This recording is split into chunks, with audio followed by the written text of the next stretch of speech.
Hello friends.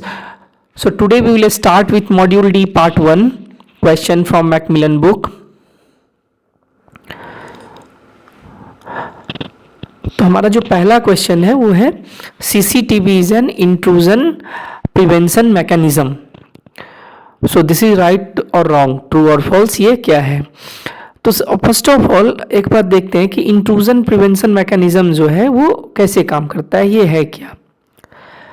देखिए, intrusion prevention mechanism जो है वो कहाँ काम करता है. मान लीजिए ये जो है वो क्या है, हमारा फायरवॉल है, ठीक है, नेटवर्क का आपका फायरवॉल है, और यहाँ जो है वो आपका एक्चुअल नेटवर्क है, ठीक है, यहाँ पर आपका एक्चुअल नेटवर्क है. तो इंट्रूजन प्रिवेंशन मैकेनिज्म जो हम लगाते हैं वो यहाँ लगाते हैं, ठीक है, ये जो इंट्रूजन प्रिवेंशन मैकेनिज्म है वो हम यहाँ लगाते हैं. तो सीसीटीवी जो है वो इंट्रूजन प्रिवेंशन मैकेनिज्म है कि नहीं है, तो ये जो है वो फॉल्स हो गया, क्योंकि सीसीटीवी जो है वो सर्विलांस के लिए लगाते हैं. इंट्रूजन प्रिवेंशन मैकेनिज्म में ये जो है वो बिल्कुल काम नहीं करेगा, क्योंकि इसके पास तो कुछ इंटेलिजेंस होता है नहीं, है ना. तो ये क्या हो गया, आपका रॉन्ग हो गया, मतलब ये हमारा फॉल्स हो गया. ठीक है, नेक्स्ट क्वेश्चन देखते हैं. नेक्स्ट क्वेश्चन क्या है? नेक्स्ट क्वेश्चन क्या है कि locking provides logical security to data. तो फर्स्ट ऑफ ऑल कि what is logical security. Logical security जो है वो क्या है? देखिए, लॉजिकल सिक्योरिटी की जब हम बात करते हैं तो इसका मतलब होता है क्या कि this is related to software access control. ठीक है, कि आपके सिस्टम में जो है वो सॉफ्टवेयर एक्सेस कंट्रोल जो है वो किस टाइप का है. तो लॉकिंग जो है वो लॉजिकल सिक्योरिटी डेटा को प्रोवाइड करता है कि नहीं, तो ये भी क्या हो जाएगा, फॉल्स हो जाएगा, क्योंकि लॉकिंग जो है उससे जो है वो लॉजिकल सिक्योरिटी इंश्योर नहीं होता है. तो ये क्या हो जाएगा, फॉल्स हो जाएगा, क्योंकि लॉजिकल जो सिक्योरिटी होता है इसका मतलब होता है कि सॉफ्टवेयर एक्सेस कंट्रोल. जैसे आप अपना लॉगिन पासवर्ड डालते हैं किसी सिस्टम को एक्सेस करने के लिए, या हम देते हैं ना कि 3 बार मतलब अनसक्सेसफुल अटेम्प्ट होगा, रॉन्ग आईडी पासवर्ड डालेंगे तो लॉक हो जाएगा. तो इस टाइप का जो मैकेनिज्म हम इम्प्लीमेंट करते हैं तो लॉजिकल सिक्योरिटी का ये मतलब होता है. तो लॉकिंग से लॉजिकल सिक्योरिटी इंश्योर करते हैं कि नहीं, तो दिस इज फॉल्स. ठीक है, नेक्स्ट देखते हैं. नेक्स्ट क्वेश्चन क्या है? Next is data being read by someone other than intended recipient is called impersonation. पहले एक बार ये देखिए कि ये impersonation क्या है. देखिए, impersonation मतलब क्या होता है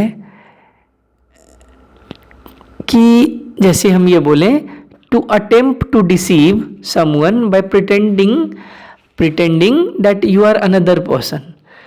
मतलब क्या है कि अपना फॉल्स आइडेंटिटी आप एक तरह से प्रिवेल कर रहे हो कि हम जो है वो आप कुछ होते कुछ और हो और आप दिखा कुछ और रहे हो. ठीक है, वो भी डिसीव करने के लिए, ठगने के लिए लोगों को. ठीक है, तो इसका इंपर्सोनेशन मतलब क्या हो गया कि pretending to be someone for the purpose of fraud. ठीक है, कि हम जो है वो फ्रॉड करने के लिए अपने आप को जो कुछ और बता रहे हैं, तो ये तो हो गया इम्पर्सोनेशन. लेकिन हमारा जो क्वेश्चन है कि data being read by someone other than intended recipient, तो इसको हम लोग बोलते हैं इंट्रूजन. ठीक है, इंट्रूजन, इसको क्या बोलते हैं, इंट्रूजन. ठीक है, इंट्रूजन, कि हम किसी और को डेटा भेज रहे हैं और बीच में कोई और डेटा को जो है वो पढ़ रहा है, ये क्या हो गया, इंट्रूजन. थोड़ा सा और इसको अच्छे से देख लेते हैं. मान लीजिए कि ABC जो है वो XYZ को कुछ भेज रहा है. ठीक है, अब क्या है कि मान लीजिए PQR है. ठीक है, ये PQR क्या करता है, ये जो पैकेट भेजा जा रहा था इसको जो है वो बाय हुक बाय क्रुक जो है इसको पढ़ ले रहा है. ठीक है, तो ये PQR क्या हो गया, इंट्रूडर हो गया, कि ABC तो डेटा भेज रहा था XYZ को, लेकिन PQR जो है वो इस डेटा को एक्सेस कर पा रहा है. ठीक है, तो हमारा आंसर क्या होगा कि data being read by someone other than intended recipient is called impersonation. तो ये हमारा फॉल्स हो जाएगा. इंपर्सोनेशन नहीं बोलते हैं, इसको क्या बोलते हैं, इंट्रूजन बोलते हैं. ठीक है, नेक्स्ट क्वेश्चन हमारा क्या है? नेक्स्ट क्वेश्चन है signature recognition is a method of intrusion detection. तो ये सही है कि गलत है?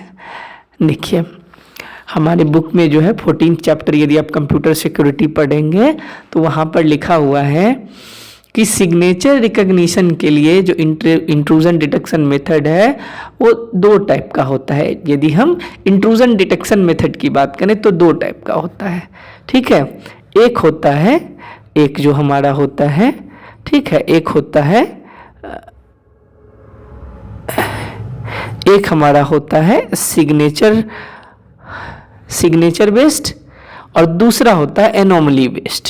यदि हम इंट्रूजन डिटेक्शन की बात करें, इंट्रूजन डिटेक्शन की हम बात करें तो ये 2 टाइप का होता है, ठीक है। अभी हम आपको बताए थे, एक होता है सिग्नेचर बेस्ड, एक होता है एनोमली बेस्ड। तो यहाँ पर हमारा क्वेश्चन क्या है? Signature recognition is a method of intrusion detection. तो ये क्या हो जाएगा? हमारा ट्रू हो जाएगा, ठीक है। नेक्स्ट क्वेश्चन देखते हैं। नेक्स्ट क्वेश्चन क्या है कि infrared light is useful in biometric security. तो ये भी ट्रू है। देखिए आप लोग बैंक में काम करते हैं तो हमारे बैंक में जो आपके पास बायोमेट्रिक डिवाइस होता है ना, जब आप अपने आप कोर बैंकिंग सिस्टम में आप जब सुबह सुबह लॉगिन करते हैं तो आपके पास कुछ डिवाइस होता है ना, इस टाइप का एक डिवाइस होता है। यहाँ पर आप अंगूठा रखते हैं और ठीक है, यहाँ पर जो है वो ग्लास का बना होता है जहाँ पे आप अपना अंगूठा रखते हैं और ये रेड कलर का जो है वो वहाँ पे लाइट जलता रहता है। तो ये रेड कलर का जो लाइट होता है वो इंफ्रारेड लाइट होता है। तो बायोमेट्रिक में जहाँ भी हम यूज़ करते हैं तो वहाँ पर यही होता है, क्योंकि सिंपल लाइट जो है वो क्या होगा, वो जो है वो इमेज को जो है वो एक्यूरेटली जो है वहाँ पे फोकस नहीं कर पाएगा, ठीक है। तो एक्यूरेट इमेज को लाने के लिए, ठीक है, to get the accurate image of biometric जो भी आप यूज़ कर रहे हैं, ठीक है, तो उसके लिए हम जो है वो इंफ्रारेड लाइट का यूज़ करते हैं। तो ये भी हमारा क्या हो जाएगा? सही है, ठीक है। इसमें हम लोग इंफ्रारेड लाइट का यूज़ करते हैं। नेक्स्ट क्या है? An intrusion prevention system sits between firewall and the rest of network. तो सबसे पहले ही हम आपको बताए हुए थे, सबसे पहले हमने डिस्कस किया था ना इसमें यहाँ पे कि ये जो है वो फायरवॉल और क्या होता है आपके नेटवर्क के बीच में होता है, ठीक है। तो ये क्या हो जाएगा? ये हमारा एफ जो है वो ट्रू हो जाएगा, ठीक है। एफ जो है वो क्या हो जाएगा? ट्रू हो जाएगा। नेक्स्ट क्वेश्चन हमारा क्या है कि a honey pot is a bogus system installed for intruder detection purpose. तो ये क्या है? हम लोग बचपन से पढ़ते आ रहे हैं, आपने ग्रेजुएशन या पोस्ट ग्रेजुएशन में या बीटेक में आपने पढ़ा होगा। तो हनी पॉट में क्या होता है? देखिए हनी पॉट में क्या होता है कि हम ना जो साइबर क्रिमिनल्स होते हैं, ठीक है, उसको बहकाने के लिए, तो हम ऐसे बोल सकते हैं to lure cyber criminals away from legitimate target, ठीक है, कि लेजिटिमेट टारगेट से दूर ले जाते हैं, उसको फंसाने के लिए हम लोग क्या करते हैं कि बोगस सिस्टम को इंस्टॉल करते हैं अपने नेटवर्क में, जो है ना वो बोगस सिस्टम डाल दिया जाता है। तो अब होता क्या है कि क्रिमिनल्स को लगता है कि हमारा टारगेट जो है वो ये है, ठीक है, ये सिस्टम्स है, लेकिन ये सिस्टम में डेटा वेटा कुछ नहीं रहता है। उल्टा ही क्या है कि जब ये यहाँ पे रिक्वेस्ट भेजता है साइबर क्रिमिनल, तो हम वहाँ पर जो बोगस सिस्टम हमने इंस्टॉल कर रखा है, ठीक है, तो उससे हम लोग आइडेंटिफाई करते हैं अटैक को, मेथड को देखते हैं कौन सा मेथड यूज़ हुआ है और मोटिव क्या है इस अटैक के पीछे, और फिर जो है वो अकॉर्डिंगली जो है वो अपने नेटवर्क में जो लेजिटिमेट सिस्टम है जहाँ पे हमारा, उसको एक्टिव करते हैं उससे बचने के लिए। तो ये जो है वो ट्रैप है, बस ये बोगस सिस्टम एक ट्रैप है साइबर क्रिमिनल्स के लिए, उनको बहकाने के लिए कि आपका टारगेट ये सिस्टम्स है, ठीक है, लेकिन वो सिस्टम उसका टारगेट नहीं रहता है। उल्टा जो है हम एक तरीके से उसको फंसाने के लिए इसको रखते हैं, ठीक है, कि हमको पता चल पाए कि साइबर क्रिमिनल्स का क्या मोटिव है, किस टाइप का अटैक वो हमारे ऊपर कर रहा है, ठीक है, कौन सा मेथड यूज़ कर रहा है, जिससे जो ओरिजिनल में जो सिस्टम है उसको बचाया जा सके। तो Honey pot is a bogus system installed for intruder detection purpose. तो ये क्या हो जाएगा? ट्रू हो जाएगा, ठीक है। चलिए नेक्स्ट क्वेश्चन देखते हैं, नेक्स्ट क्वेश्चन क्या है। नेक्स्ट क्वेश्चन है हमारा, the method of pattern matching to detection network intrusion is called. तो ये क्या होता है हमारा, ये होता है सिग्नेचर रिकॉग्निशन। अभी हमने यहाँ पे पढ़ा ना कि इसमें दो तरीका होता है कि एक, देखिए यहाँ पे हमने पढ़ा था ना, ये वाला क्वेश्चन जो हमारा था, सिग्नेचर रिकॉग्निशन मेथड इंट्रूजर डिटेक्शन में हमने बताया ना कि दो होता है, एक होता है सिग्नेचर रिकॉग्निशन, एक होता है एनोमली रिकॉग्निशन। अब हमारा यहाँ पे क्वेश्चन क्या है कि the method of pattern matching to detection, ये गलत लिखा हुआ है, टू डिटेक्ट होना चाहिए, network intrusion is called signature recognition. ठीक है, नेक्स्ट क्वेश्चन हमारा क्या है, identify the odd one from the following. ठीक है, ओड वन है तो एक बार चारों को एक बार पढ़ लेते हैं। फिंगरप्रिंट, हैंड ज्योमेट्री, आई रेटिना, फायरवॉल। तो देखिए यहाँ पर जो फिंगरप्रिंट है, हैंड ज्योमेट्री है, आई रेटिना है, ये सब तो बायोमेट्रिक का पार्ट है ना, लेकिन फायरवॉल जो है वो बायोमेट्रिक का पार्ट नहीं, ये हार्डवेयर है। तो हमारा आंसर ओड वन आउट कौन जा रहा है, फायरवॉल जा रहा है। ठीक है, out one from the following, तो फायरवॉल हमारा जो है वो आंसर हो जाएगा। ठीक है, अब जो है हम लोग नेक्स्ट क्वेश्चन देखेंगे कि नेक्स्ट क्वेश्चन हमारा क्या है। नेक्स्ट क्वेश्चन क्या है कि Aadhaar card system uses the following biometric techniques. तो आधार कार्ड में जब भी आप आधार कार्ड के थ्रू कुछ भी करते हैं, आप एड्रेस चेंज करा रहे हैं या पैसा निकाल रहे हैं अकाउंट से, तो हम लोग क्या यूज़ करते हैं, फिंगरप्रिंट यूज़ करते हैं। ठीक है,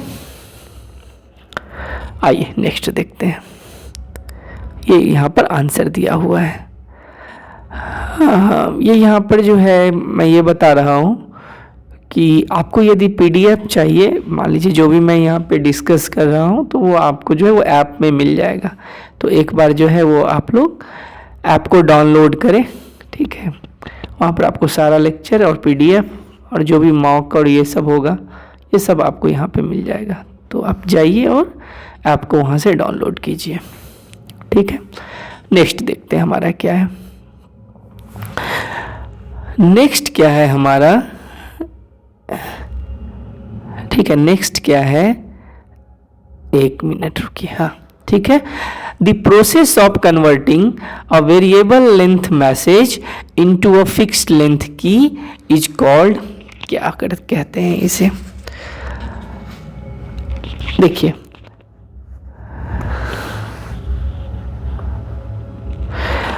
जब भी हम जो है वो हमारा डिफरेंट जो मैसेजेज है उसको फिक्स्ड लेंथ की में यदि हम चेंज कर रहे हैं तो उसे हम बोलते हैं हैशिंग। देखिए हैशिंग क्या होता है कि यदि हम ऐसे बोले तो hashing is the practice of using an algorithm to map data of any size to a fixed length string.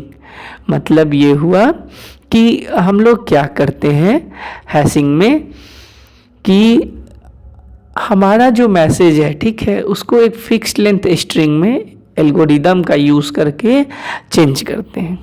ठीक है, तो converting variable length message to fixed length की, तो इसको हम लोग बोलते हैं, यहाँ लिख देता हूँ मैं, इसको हम लोग बोलते हैं hashing.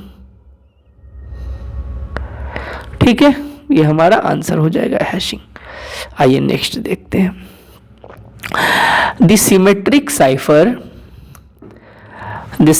Cipher dash uses 3 different keys yielding a total की साइज ऑफ 168 बिट। चलिए सबसे पहले क्या है कि व्हाट इज सिमेट्रिक साइफर। देखिए सिमेट्रिक साइफर में क्या होता है कि इंक्रिप्शन और डिक्रिप्शन दोनों के लिए जो है हम एक ही की का यूज़ करते हैं। ठीक है, और जो एसिमेट्रिक होता है तो उसमें इंक्रिप्शन और डिक्रिप्शन के लिए जो है वो अलग अलग यूज़ करते हैं। सिमेट्रिक में इंक्रिप्शन डिक्रिप्शन के लिए सेम की यूज होता है, यानी सिंगल की यूज होता है, और एसिमेट्रिक में क्या होता है कि हमारा जो है वो 2 की यूज होता है। ठीक है, इंक्रिप्शन के लिए अलग की यूज होता है और डिक्रिप्शन के लिए अलग की यूज होता है। तो सिमेट्रिक का तो ये मतलब हुआ। अब है क्या कि हमसे ये पूछ रहा है कि the symmetric cipher dash uses 3 different keys yielding a total size of 168 bit. देखिए सिमेट्रिक साइफर का यदि आप एग्जाम्पल देखेंगे तो क्या क्या होता है, एक आपका होता है AES होता है ना, एक AES होता है एडवांस इंक्रिप्शन स्टैंडर्ड्स, एक होता है आपका DES का क्या होता है डेटा इंक्रिप्शन स्टैंडर्ड, ठीक है, और भी बहुत सारा होता है।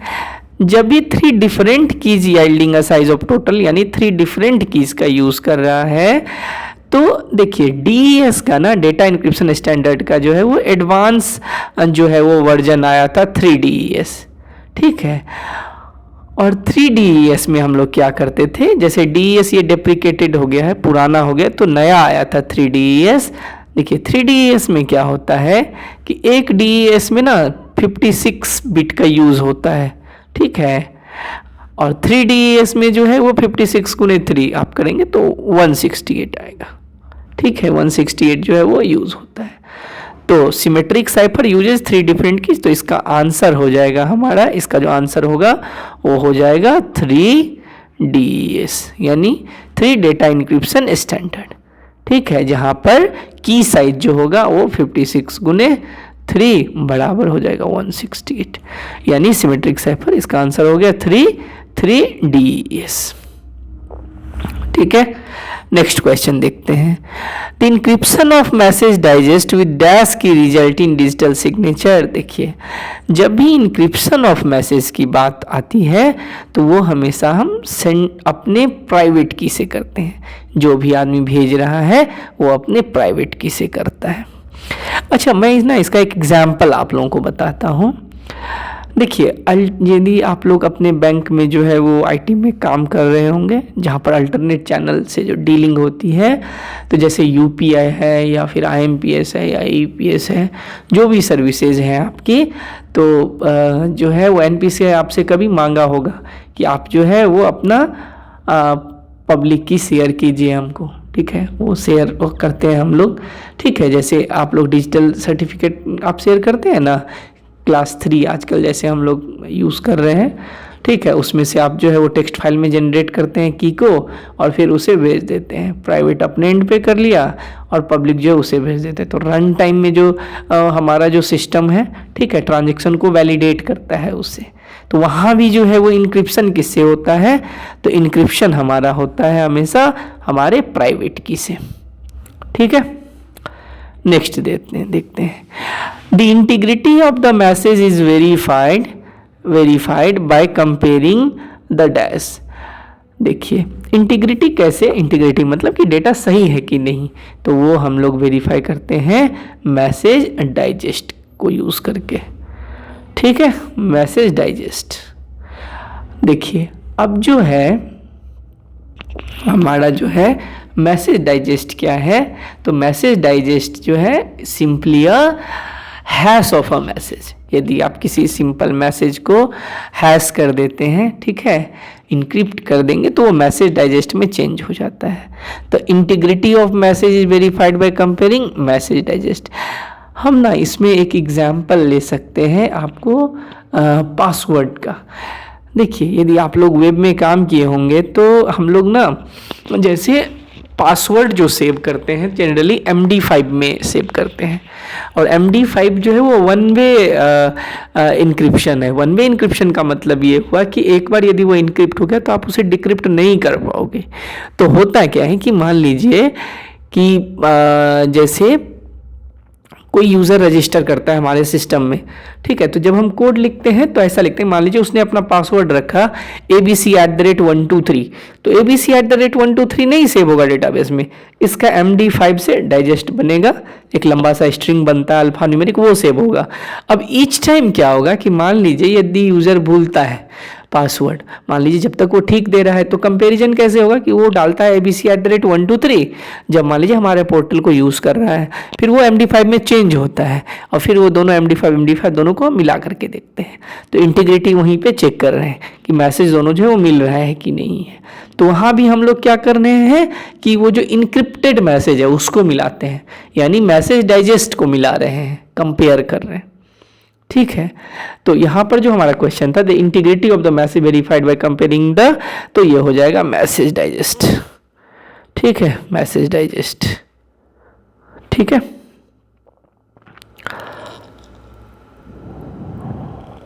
चलिए नेक्स्ट क्वेश्चन देखते हैं। The dash is a database of certificates that have been revoked before their expiration date।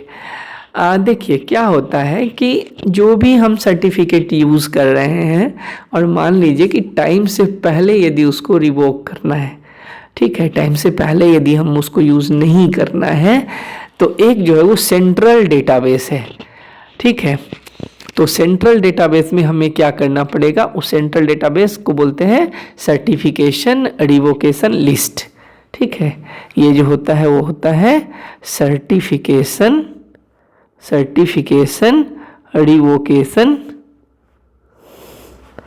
Revocation list. ठीक है, CRL। ठीक है, इसको क्या बोलते हैं, CRL। तो CRL डेटाबेस में क्या किया जाता है कि यदि आपको रिवोक करना है, हटाना है यूज से, तो सबसे पहले आप इस डेटाबेस में जा करके इसको हटाओगे वहाँ से। ठीक है, तो CRL contains those certificate which is mark temporary invalid, और जिसे हम रिवोक करते हैं। ठीक है, तो dash is a database of certificate that have been revoked before their expiration date. तो CRL is a database. Answer क्या हो जाएगा यहाँ पे कि CRL इज अ डेटाबेस। ठीक है, ये हो जाएगा क्या, CRL is a database of certificates that have been revoked before their expiration date. ठीक है, नेक्स्ट क्वेश्चन एक बार देखते हैं। नेक्स्ट क्वेश्चन हमारा क्या है, नेक्स्ट क्वेश्चन है डिजिटल सिग्नेचर इज।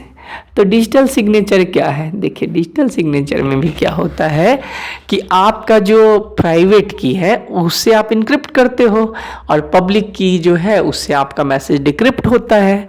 मतलब कि हमारा जो भी सेंडर है, ठीक है, जो भी मैसेज जो है वो स्टार्ट कर रहा है, तो उसके प्राइवेट की से क्या होगा, हमेशा इनक्रिप्ट होगा। तो पहला वाला ही जो है हमारा आंसर हो जाएगा कि encryption of message digest with sender private की। ठीक है, नेक्स्ट क्वेश्चन देखते हैं क्या है। मैसेज डाइजेस्ट इज अ, देखिए ये मैसेज डाइजेस्ट जो होता है ना, उसका लेंथ चाहे MD में भी आप देख लीजिए, MD5 जो हम यूज़ करते हैं, तो वहाँ पर भी जो है ये फिक्स लेंथ 128 बिट का ही मैसेज डाइजेस्ट बनाता है। तो मैसेज डाइजेस्ट का साइज क्या हो जाएगा, 128 बिट। ठीक है, नेक्स्ट क्या है हमारा, नेक्स्ट है which of the following is an example of asymmetric की इंक्रिप्शन। देखिए इससे पहले जो है हमने सिमेट्रिक का कुछ एग्जाम्पल देखा था, सिमेट्रिक की का। अब हम एसिमेट्रिक, एसिमेट्रिक में सबसे पहले क्या याद रखना है कि 2 की यूज होता है, इंक्रिप्शन के लिए अलग और डिक्रिप्शन के लिए अलग। और एसिमेट्रिक का यदि मान लीजिए कोई एग्जाम्पल पूछेगा तो क्या क्या मतलब हम लोग पढ़े थे, कॉलेज में भी पढ़े होंगे आप लोग, एक डेफी हेलमेन हम लोग पढ़े थे, ECC पढ़े थे, फिर RSA में फिर वर्किंग सारा हम लोग देखते हैं कि RSA में जो है वो कैसे कैसे मूव करता है ना। DSA हम लोगों ने पढ़ा था, डिजिटल सिग्नेचर एल्गोरिदम, RSA का पढ़ा था, उसका था ना रिवेस्ट सैमिर एडलेमन करके कुछ ऐसा ही नाम था। तो हमारा क्या है यहाँ पर एग्जाम्पल क्या हो जाएगा हमारा, ये देखिए हमने पढ़ा था ना, सिमेट्रिक में पढ़ा था ना, डेटा इंक्रिप्शन स्टैंडर्ड, AES और 3DS जो हमारा था, जिसका बिट साइज 168 था। तो यहाँ पर क्या पूछ रहा है, ये सब तो तीनों हो गया आपका, किसका, ये तीनों जो है वो क्या हो गया, सिमेट्रिक का एग्जाम्पल है। RSA हमारा एसिमेट्रिक है। ठीक है, तो एग्जाम्पल ऑफ सिमेट्रिक की में क्या हो जाएगा, RSA हो जाएगा। और RSA में जो है उसमें RSA का क्या नाम क्या होता है, एक्चुअली ये एब्रीविएटेड है, तो रिवेस्ट सैमिर एडलेमन ऐसा ही कुछ नाम है इसका। तो एसिमेट्रिक का एग्जाम्पल क्या हो जाएगा, RSA। ठीक है, नेक्स्ट क्वेश्चन देखते हैं क्या है। नेक्स्ट क्वेश्चन शायद ये कंप्लीट हो गया। तो ठीक है, हमारा जो है वो मॉड्यूल D पार्ट 1 जो है वो कंप्लीट होता है। इसके बाद जो है वो हमारा बचता है आपको मॉड्यूल D पार्ट 2, कल या परसों हम इसे रिकॉर्ड करेंगे। ठीक है, और उसके बाद जो है फिर जो भी चैप्टर हमारा 3 चैप्टर बच रहा है, 18 शायद कंप्लीट हो गया है, तो एज पर न्यू सिलेबस जो है वो 19, 20, 21 वो तीनों फिनिश करेंगे। फिर हम लोग जो है वो सिर्फ क्वेश्चन जो है वो प्रैक्टिस करेंगे। तो थैंक्स फॉर वॉचिंग, और आपको यदि अच्छा लगता है तो आप जो है वो सोशल मीडिया पे आप इसे शेयर करें, जिससे the more people will come and join our channel. Once again thank you.